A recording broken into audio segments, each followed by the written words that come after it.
नमस्कार, आप देख रहे हैं इंडिया न्यूज हरियाणा। मैं हूं आपके साथ हेमंत कुमार और चलिए खबरों की शुरुआत इस वक्त की बड़ी खबर के साथ। आपको बता दें कि बड़ी और अहम जानकारी इस वक्त की 3 कृषि कानूनों के खिलाफ किसानों का प्रदर्शन, इससे जुड़ी इस वक्त की बड़ी खबर।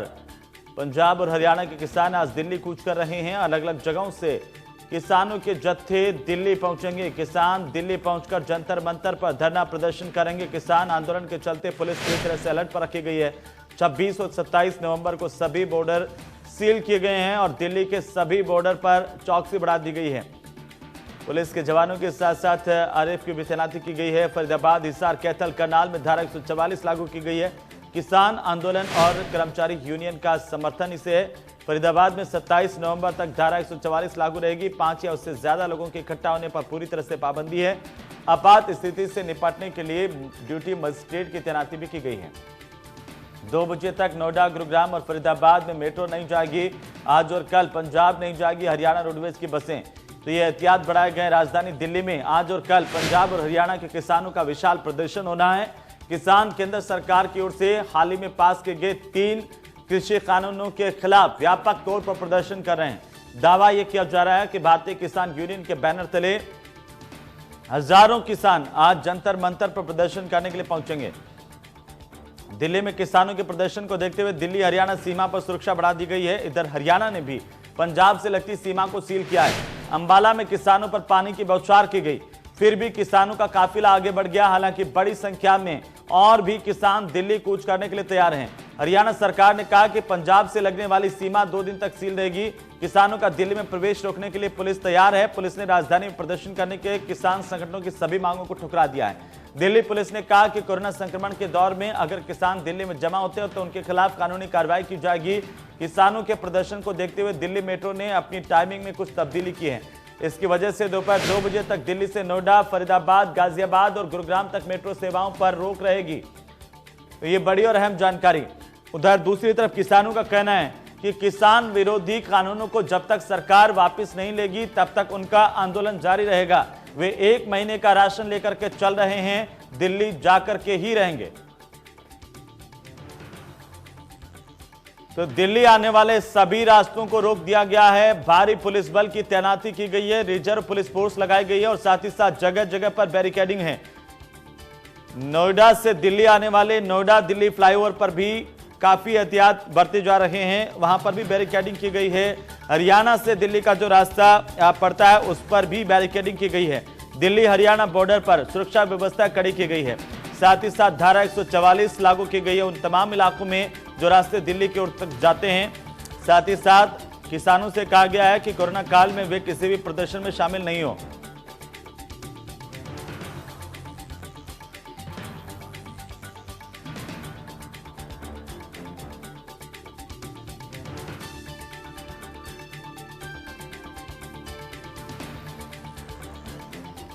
तो 26 और 27 तारीख को किसानों का दिल्ली कूच और देश भर के किसान इस बात को लेकर के नाराज हैं कि जो कानून सरकार की ओर से कृषि को लेकर के बनाए गए हैं उन पर किसानों की सीधी नाराजगी और किसान इन्हें वापस लेने की मांग कर रहे हैं। इसी को तहत किसानों का आंदोलन लगातार तेज होता हुआ दिखाई दे रहा है। आज देश भर से किसान दिल्ली पहुंच रहे हैं और इसी को लेकर हमारे साथ देवेंद्र कौशिक बदरपुर बॉर्डर से हमारे सहयोगी जुड़ चुके हैं। सीधे उनका रुख करेंगे।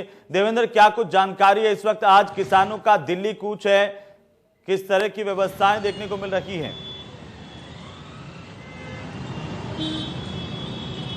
बिल्कुल हेमंत, देखिए जहां किसान अपनी मांगों पर अड़े हुए हैं और कृषि कानूनों को लेकर वो दिल्ली पहुंचना चाहते हैं, कूच का आह्वान किसानों की तरफ से किया गया है, तो वहीं पुलिस की तरफ से पूरे प्रबंध किए गए हैं। पुलिस पूरी तरह से बदरपुर बॉर्डर पर मुस्तैद है और किसानों को रोकने की कवायद शुरू की जा चुकी है। हालांकि कल शाम से ही सघन तलाशी अभियान शुरू कर दिया गया था और मैं देखिए दिखाऊं आपको तो ये पुलिस की नफरी यहाँ तैनात की गई है, बैरिकेडिंग कर दी गई है बदरपुर बॉर्डर पर ताकि किसान दिल्ली ना पहुंच सके। और मैं अगर पीछे का आपको दिखाऊं तो देखिए एक लंबा जाम भी यहाँ लगता हुआ दिखाई दे रहा है और इसकी वजह पीछे यही है कि क्योंकि पुलिस हर वाहन की चेकिंग कर रही है और यहाँ उसके बाद ही आगे निकलने दिया जा रहा है। अगर मैं दिखाऊं आपको तो देखिए ये साफ तौर से बदरपुर बॉर्डर की स्थिति है फिलहाल और पुलिसकर्मी यहाँ लगातार तैनात हैं और 2 दिन के लिए बॉर्डर को पूरी तरह से कहें तो किसानों के लिए एक तरह से सील कर दिया गया है।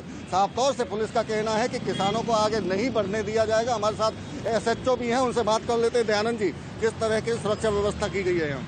बहुत बढ़िया सुरक्षा व्यवस्था है जी। 20-20 आदमी 3 नाके लगा के उन पर लगाए हुए हैं। एक रिजर्व थाने में रखी हुई है एक्स्ट्रा। भारतीय किसान यूनियन के एक भी व्यक्ति को नहीं जाने देंगे दिल्ली। किसानों को आगे नहीं जाने देंगे अगर, क्योंकि फरीदाबाद से 3 बॉर्डर पड़ते हैं दिल्ली के, तो हर बॉर्डर पर इसी तरह की व्यवस्था है। बिल्कुल बिल्कुल, तीनों नाकों पर बहुत बढ़िया व्यवस्था है। तो पहचान आइडेंटिफाई कैसे करेंगे किसान हैं, क्योंकि अगर निकलना चाहें तो जिस गाड़ी में ज़्यादा आदमी आ रहे हैं उनको रोक करके चेक कर रहे हैं। और किस तरह की व्यवस्था की गई है पुलिस की तरफ से? व्यवस्था पीछे भी नाका लगाया हुआ है जी। ज़्यादातर हमारे पास शहर के आदमी आ सकते हैं किसान यूनियन के। पीछे तो पलवल वालों को तो पीछे रोकेंगे सीकरी बॉर्डर पर। अच्छा, कि अगर यूपी से, आगरा से और मथुरा से आते हैं किसान तो उनको पहले ही पलवल बॉर्डर, सीकरी बॉर्डर पर रोक देंगे।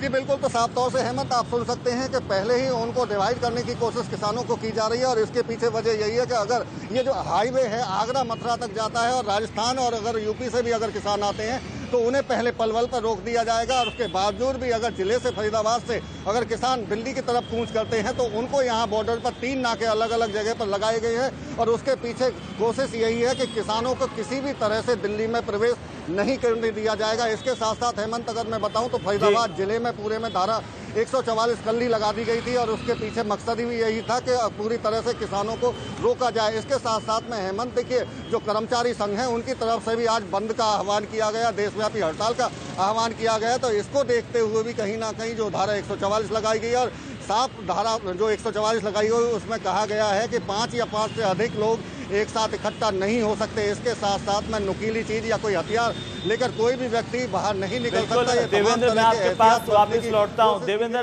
लगातार हम इस पर नजर बनाए हुए हैं, किसानों का रुख क्या है वो भी जानने की कोशिश करेंगे, लेकिन इस वक्त अपने दर्शकों को हम सिंधु बॉर्डर लिए चलते हैं, जहां से हमारे सहयोगी सनी मलिक हमारे साथ जुड़ रहे हैं। आखिरकार सनी, किस तरह की व्यवस्थाएं हैं वहां पर? पुलिस प्रशासन की ओर से क्या कुछ इंतजाम किए गए हैं?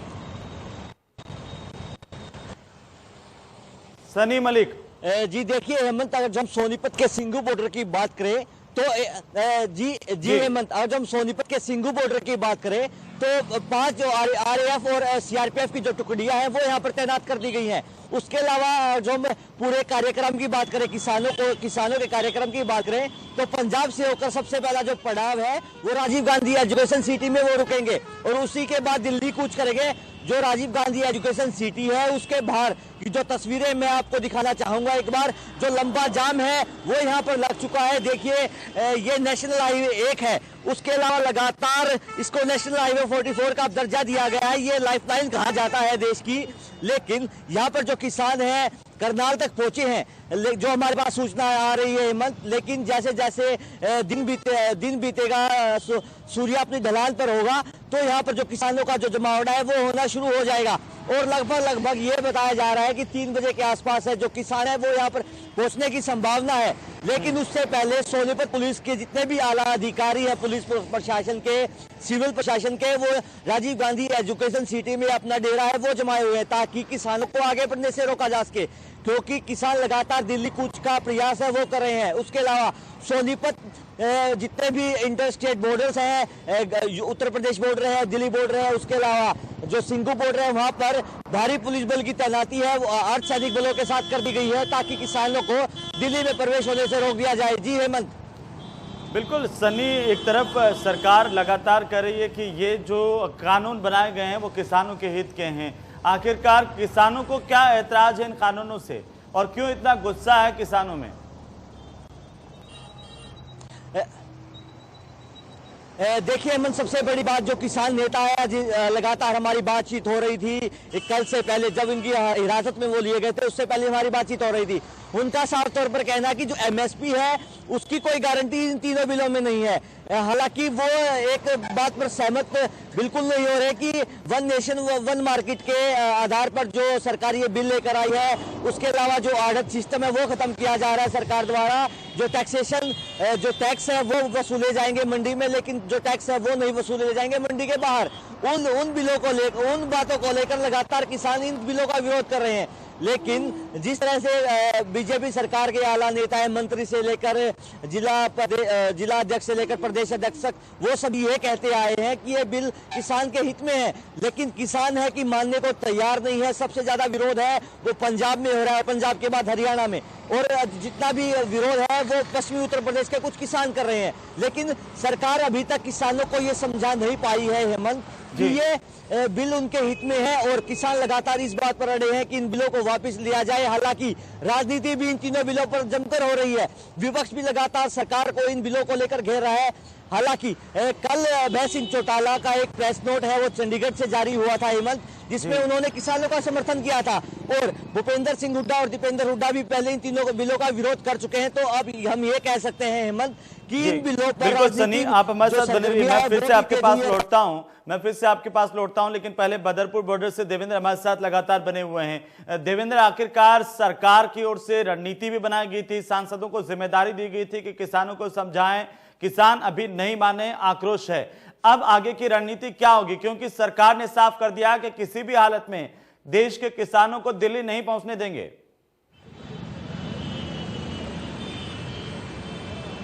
बिल्कुल हेमंत, देखिए एक तरफ जहां सरकार की तरफ से दिल्ली प्रवेश को लेकर पूरी तरह से रोक लगा दी है किसानों को, तो वहीं किसान जो यूनियन है उनकी तरफ से अगर गुरनाम सिंह चढ़ूनी की बात करें तो उनकी तरफ से भी साफ कर दिया गया है कि वो दिल्ली पहुँच कर रहेंगे। और अब हम कल देख चुके हैं जिस तरह से अम्बाला बॉर्डर पर लगातार बैरिकेडिंग को तोड़ा गया, पानी की बौछार पुलिस की तरफ से की गई। लेकिन इस बीच में मैं एक तस्वीर आपको और दिखा देता हूँ। देखिए किसी भी गाड़ी में अगर कुछ लोग ज़्यादा अगर लोग इकट्ठा दिखाई देते हैं तो उनको रोका जा रहा है, और कहीं ना कहीं कोशिश यही है कि पूरी तरह से बॉर्डर को सील किया जाए। और आप ये साफ तौर से देख सकते हैं किस तरह से हालात यहाँ बने हुए हैं। गाड़ियों को जिसमें ज़्यादा लोग दिखाई दे रहे हैं उनको तुरंत रोका जा रहा है, उनसे पूछताछ की जा रही है। और ये आपको मैं अगर दूसरी तरफ दिखाऊं तो देखिए दूसरी तरफ भी पुलिस की फोर्स की तैनाती अब बढ़ा दी गई है। ये आप देखिए, कोशिश यही है कि किसानों को रोका जाए। हालांकि किसानों की तरफ से जो मांग है वो ये है कि 3 कृषि बिल जो बनाए गए हैं, कानून जो लागू किए गए, उसमें एक और चौथा कानून जोड़ा जाए एमएसपी को लेकर। एमएसपी उसमें कानून में कहीं दिखाई नहीं दे रही है, लिखित में वो मांग रहे हैं। कहीं ना कहीं कोशिश ये है कि उसको अगर सरकार मान लेती है तो उसके बाद में शायद किसानों का जो आंदोलन है वो खत्म हो जाए। लेकिन उसके साथ साथ में अगर बात करूं मैं तो, लेकिन बदरपुर बॉर्डर पर जिस तरह से हमारी एसएचओ से भी बात हुई है, उनका साफ तौर से कहना है कि किसी भी गाड़ी में अगर 5 से 6 लोग अगर दिखाई देते हैं या बड़ी गाड़ी दिखाई देती है तो उसको रोककर उससे पूछताछ की जाएगी। किसी भी तौर पर प्रवेश पूरी तरह से प्रतिबंधित कर दिया गया, और ये आज और कल 27 तारीख तक पूरी तरह से प्रतिबंधित है। हालांकि फरीदाबाद की अगर बात करें, हम पलवल की बात करें तो देखिए यहाँ किसी भी तरह का अगर आंदोलन है, अगर चाहे किसानों की बात करें चाहे जाटो आंदोलन की बात करें, तो इस तरह का मुखर आंदोलन फरीदाबाद में और पलवल में देखने को नहीं मिला है। लेकिन एहतियातन पुलिस की तरफ से चौकसी पूरी तरह से लगातार बढ़ती जाती है। और ये देखिए, आप मैं दोबारा एक बार तस्वीर दिखा देता हूँ। देखिए गाड़ी में कुछ लोग ज़्यादा लोग बैठे हुए हैं, तो उनको खोलकर गाड़ी को खुलवा कर उतरवा कर उनको देखा जा रहा है, चेक किया जा रहा है कि आखिर कौन ये लोग हैं, आखिर किसान तो नहीं है पलवल से या फरीदाबाद से, या उसके बाद अगर बात करें तो यूपी या राजस्थान से आने वाले लोगों के खासतौर से गाड़ियों के नंबरों पर भी नज़र रखी जा रही है। और व्हीकल्स जो कॉमर्शियल व्हीकल्स हैं उन पर नज़र पूरी तरह से रखी जा रही है कि आखिर किसान इस तरह से कहीं धोखा देकर या किसी तरह से छिपाकर अगर दिल्ली में प्रवेश कर जाते हैं तो कहीं ना कहीं पुलिस के लिए एक कड़ी चुनौती होगी। तो इस चुनौती से जूझने के लिए पुलिस पूरी तरह से यहाँ तैनात कर दी गई है। और कल से पूरी रात यहाँ सघन तलाशी बदरपुर बॉर्डर पर शुरुआत कर दी गई थी। इसके साथ साथ में धारा 144 लगाकर कोशिश यही है कि जो आंदोलन है किसानों का उसकी कमर तोड़ी जाए।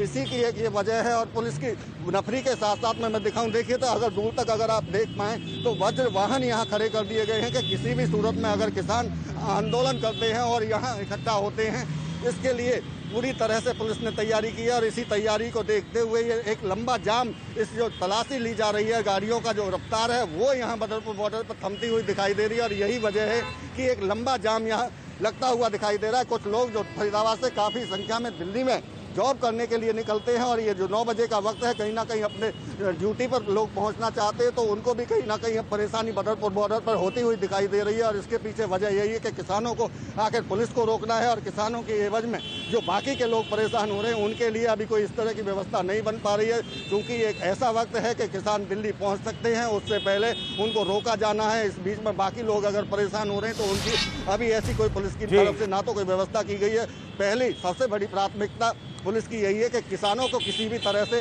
दिल्ली जाने से रोका जाए। जी हेमंत। लेकिन देवेंद्र, अगर आपकी किसानों से बातचीत हुई है, किसान नेताओं से बातचीत हुई है, तो उनकी अब रणनीति आखिर क्या होगी, अगली रणनीति उनकी क्या है?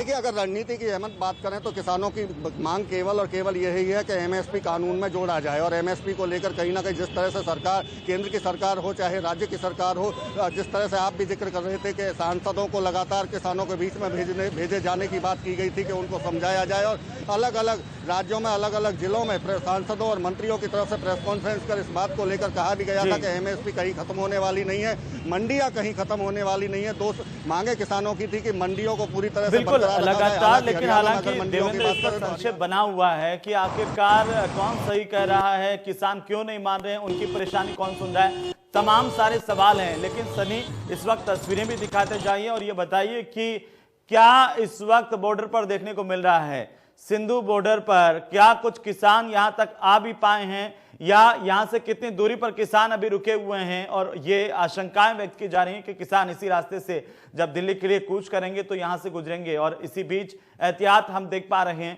कि भारी पुलिस बल की तैनाती है। जी देखिए हेमंत, अभी इस वक्त जो हमारी मौजूद 44 पर है, जिसको जीटी रोड के नाम से भी जाना जाता है, वो तस्वीर दिखा दूं। अभी जो हमारी मौजूदगी है वो लगभग 10 किलोमीटर सिंघू बॉर्डर से पहले हम मौजूद हैं, लेकिन वहां तक पहुंचने के लिए हमें लगभग 1 से 1.5 घंटा और लगेगा हेमंत, क्योंकि जो जाम है वो लंबा जाम है। और हालांकि पुलिस प्रशासन के जितने भी आला अधिकारी हैं वो ये कहते आए हैं कि जाम नहीं लगने दिया जाएगा, लेकिन उसके बावजूद यहाँ की जो स्थिति आप तस्वीरों में देख सकते हो मेरे पीछे कि जाम की स्थिति यहाँ बनी हुई है।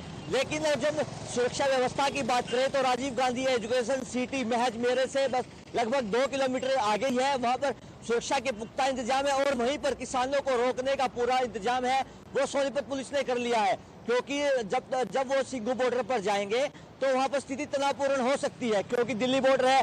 और आज हम करनाल की तरफ बात करें तो कुरुक्षेत्र और करनाल के बीच की जो यहाँ की दूरी है यहाँ से वो लगभग 72 किलोमीटर के आसपास है। तो हम ये कह सकते हैं 72 किलोमीटर हमारे पीछे किसान डटे हुए हैं और लगातार हल्दाना बॉर्डर में भी सुरक्षा के पुख्ता इंतजाम है, पानीपत में पुख्ता इंतजाम है, सुरक्षा के लेते रहेंगे। फिलहाल बहुत बहुत शुक्रिया हमारे साथ जुड़ने के लिए, और देवेंद्र आपका भी बहुत बहुत शुक्रिया।